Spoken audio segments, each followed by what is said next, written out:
Start with this report from the New York Times overnight. The paper says it obtained decades of President Trump's tax report data. The report dropped Sunday after the president fought for years to keep his taxes hidden. A lot to understand in this report. Newsy's Austin Kim joins us now.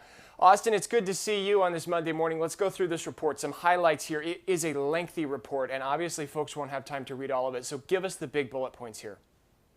Right. So this is a pretty detailed look at the president's tax records, James. It says he didn't pay federal income taxes for 10 of the last 15 years. And the years that he did pay federal income tax, so for the years 2016 and 2017, he only paid $750. Now, for some context, according to the Associated Press, the average American paid $12,000 in taxes in 2017. So this is significantly less than the average American taxpayer.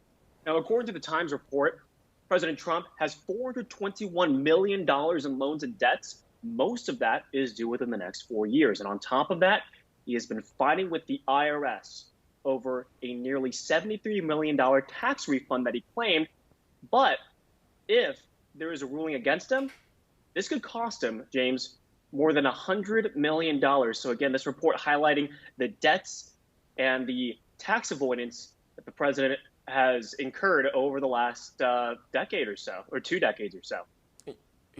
Yeah, and the strain that he feels, obviously, with his finances right now. There are a lot of people, obviously, who are not going to be happy to hear this, especially, as you mentioned, people who paid thousands of dollars in taxes and see that the president paid $750 and in many cases, in many years, $0. But there are a lot of the president's supporters who are going to say either he outsmarted the government, and I like him for that reason, or they're going to be looking to him to sort of understand what his reaction is like, what his defense is like, and try to internalize that. What is he saying about this?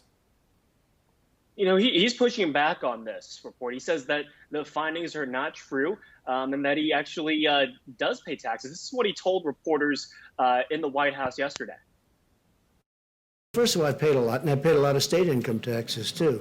The New York State charges a lot, and I paid a lot of money in state. It'll all be revealed. It's going to come out. A Trump Organization lawyer, James, told the Times most, not all, the findings in this report are inaccurate, and said the president has paid tens of millions in personal taxes. Now, I want to focus in a little bit on that term, personal taxes. The Times points out that the attorney, Alan Garden, for the Trump Organization, was likely conflating income tax with other federal taxes, such as Social Security and Medicare. Yeah. You know, obviously, this is a huge political talking point now. The report speaks for itself. Folks can read some of the details in here. The political spin is going to be fierce on this, and we're a day away now from a presidential debate. This is going to come up tomorrow night.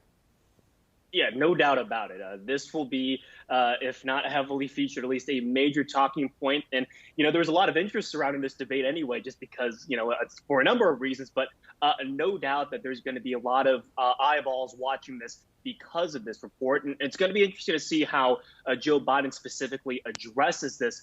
He's likely going to go hard after the president's credibility. He's already done that, given the campaign season. But this is going to be another point for Joe Biden and his team. The House Ways and Means Committee Chair Richard Neal said it's important that his committee gets a hold of the president's tax returns because, of course, Neal and his committee have been trying to obtain these documents over the years through numerous court battles.